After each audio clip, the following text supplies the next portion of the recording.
So guys, Java full stock course quality దాంట్లో నేర్చుకోవాలా లేకపోతే నరేష్ ఐ టెక్నాలజీస్లో నేర్చుకోవాలా? జనరల్గా నా ఒపీనియన్ మాత్రం నేను షేర్ చేస్తాను. సో రెండు మంచి ఇన్స్టిట్యూట్సే. కొన్ని పాయింట్స్లో మేబీ క్వాలిటీ థాట్ ముందుండొచ్చు, కొన్ని పాయింట్స్లో మేబీ నరేష్ ఐ టెక్నాలజీస్ ముందుండొచ్చు. సో ఇది కంప్లీట్లీ అన్బయాస్డ్గా ఈ వీడియో అయితే చేస్తా ఉన్నాను. అండ్ ఇంకో విషయం వచ్చేసి, ఒకవేళ నేను చెప్పిన పాయింట్స్ ఇక్కడ లేవు అంటే కరెక్ట్ మీ. సో మన గ్రీవియన్స్లతో మీరు మాట్లాడి దానికి సంబంధించిన లేదు సార్ ఈ పాయింట్స్ మీరు ఇంకా యాడ్ చేయాల్సిందంటే నేను దాన్ని యాడ్ చేయడానికి ప్రయత్నం చేస్తాను. లేదు నేను చెప్పిన పాయింట్స్ లేవు అంటే definitely you can connect with our grievance cell so that ఈ పాయింట్స్ లేవు మనం తీసేయడానికి కూడా మనం ప్రయత్నం చేద్దాము. అండ్ ఇక్కడ బేసిక్గా జావా ఫుల్ స్టాక్ అనేది most emerging ever green technology. ఇది ఇక్కడ ఒక విషయం ఏంటి అంటే, before going to any institute మనం ఫస్ట్ ఆఫ్ ఆల్ కోర్స్ తీసుకోవడానికి మన బ్యాక్గ్రౌండ్ ఏంటి, దీనికి సంబంధించిన ఆలోచించి మనం డెసిషన్ తీసుకోవాల్సిన అవసరం ఎంతైనా ఉంది. అండ్ ఇక్కడ చూసుకుంటే quality thought Java full stock విషయం చూసుకుంటే, క్వాలిటీ థాట్ బ్యాచ్ సైజ్ చూసుకుంటే డెఫినెట్లీ బ్యాచ్ సైజ్ రెండు కూడా తక్కువేం ఉండరు, మినిమం అయితే ఉంటారు, మినిమం 100+ ఉంటారు. అండ్ నరేష్ ఐలో కూడా ఇంకా ఎక్కువ ఉండొచ్చు మేబీ. అండ్ ప్రాజెక్ట్స్ విషయానికి చూసుకుంటే ఎస్, మనం జనరల్గా ఏంటంటే రియల్ టైం ప్రాజెక్ట్స్ ఖచ్చితంగా ప్రొవైడ్ చేయాలంటాం. దాంట్లో పాజిటివ్ పాయింట్ క్వాలిటీ ఉంది. క్వాలిటీ దాంట్లో ఎస్ ప్రాజెక్ట్స్ ప్రొవైడ్ చేస్తున్నారు.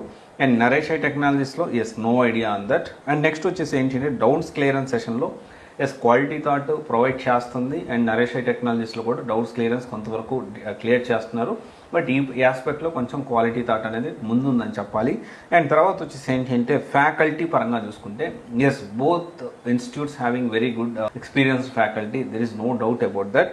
అండ్ ప్లేస్మెంట్ విషయం నేను మాట్లాడదలుచుకోలేదు. ఇప్పుడున్న సిచ్యువేషన్లో మార్కెట్లో కూడా అంత ఎక్కువ ప్లేస్మెంట్స్ లేవు కాబట్టి ఈ ఇన్స్టిట్యూట్ ప్లేస్మెంట్ ప్రొవైడ్ చేస్తుంది, ఈ ఇన్స్టిట్యూట్ ప్లేస్మెంట్ ప్రొవైడ్ చేయట్లేదని మనం చెప్పడానికి అవ్వదు.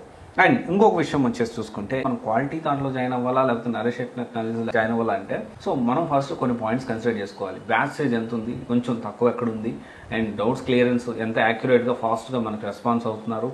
అండ్ తర్వాత వచ్చేసి ఏంటి అంటే projects, real time projects and faculty. And తర్వాత వచ్చేసి ఎస్ ప్లేస్మెంట్ గురించి మనం మినిమం ఎన్ని ఇంటర్వ్యూస్ పెట్టిస్తున్నారనే క్లారిటీ అనేది మనం తీసుకోవాల్సిన అవసరం ఉంది. అండ్ మనకి ఇక్కడ చూసుకుంటే క్వాలిటీ థాట్లో సో ఫీజు విషయం చూసుకుంటే ఎస్ నార్మల్ కోర్స్ అయితే 30,000 ఉంది. అండ్ 60,000 అయితే జాబ్ ఓరియంటెడ్ ప్రోగ్రామ్ ఉంది. అండ్ ఇంటెన్సివ్ ఇంటర్న్షిప్ అయితే 65,000 దాకా ఉంది. అండ్ ఇక్కడ అదే వేరే నరేష్ ఐ టెక్నాలజీలో చూసుకుంటే చాలా తక్కువ మినిమల్ ఫీజు అయితే ఉంది.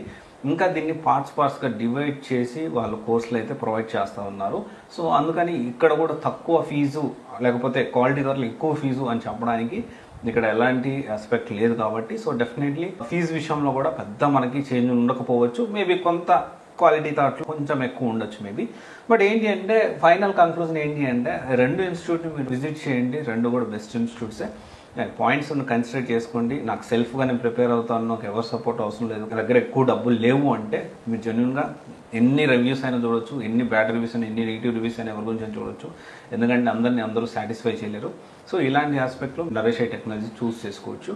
లేదు కొంచెం డబ్బులు ఉన్నాయి నా దగ్గర, కొంచెం బెటర్గా నాకు కాస్ట్తో పాటు కొంచెం డౌట్స్ క్లియరెన్స్ ఇవన్నీ కూడా మనకు కావాలి, ప్లస్ ఇంటర్న్షిప్ కానీ ఈ ఆస్పెక్ట్లో డిఫరెంట్ ఆస్పెక్ట్లో మనకు కొంచెం సపోర్ట్ కావాలి, నేను డబ్బులు పెట్టుకోగలుగుతాను అంటే డెఫినెట్లీ క్వాలిటీ దాన్ని మీరు ప్లాన్ చేసుకోవచ్చు. సో ఇక్కడ రెండు కూడా మంచి ఇన్స్టిట్యూట్సే, బ్యాడ్ ఇన్స్టిట్యూట్స్ అనేవి లేవు. సో ఇక్కడ ఎప్పుడూ కూడా మనం గూగుల్ రివ్యూస్ని బేస్ చేసుకొని ఒక ఇన్స్టిట్యూట్ని ఎప్పుడూ సెలెక్ట్ చేసుకోకూడదు. అలాగని గూగుల్ రివ్యూస్ని బేస్ చేసుకొని ఒక ఇన్స్టిట్యూట్ని ఎప్పుడు వద్దనుకోకూడదు. ఎందుకంటే ఇప్పుడు క్వాలిటీ థాట్ చూసుకున్న పాజిటివ్స్ ఉండొచ్చు, మేబీ నెగిటివ్స్ ఉండొచ్చు. నరేష్ ఐ టెక్నాలజీ చూసుకున్న పాజిటివ్స్ ఉండొచ్చు, మేబీ నెగిటివ్ ఉండొచ్చు. బట్ ఏంటి అంటే రెండు ఆస్పెక్ట్స్లో మనము ఈ రెండింటి గురించి తీసి పక్కన పెట్టేసండి. ఓకే, దీని గురించి పక్కన పెట్టేసండి. సో నేను చెప్పిన పాయింట్స్ కన్సిడర్ చేసుకుంటూ మీ లిస్ట్లో యాడ్ చేసుకొని, ఒకవేళ అమీర్పేట్లో కోచింగ్ తీసుకోవాలి అనుకుంటే డెఫినెట్లీ మీరు ఈ రెండింటిని కన్సిడర్ చేయొచ్చు. Okay, thank you. This is Raj signing off.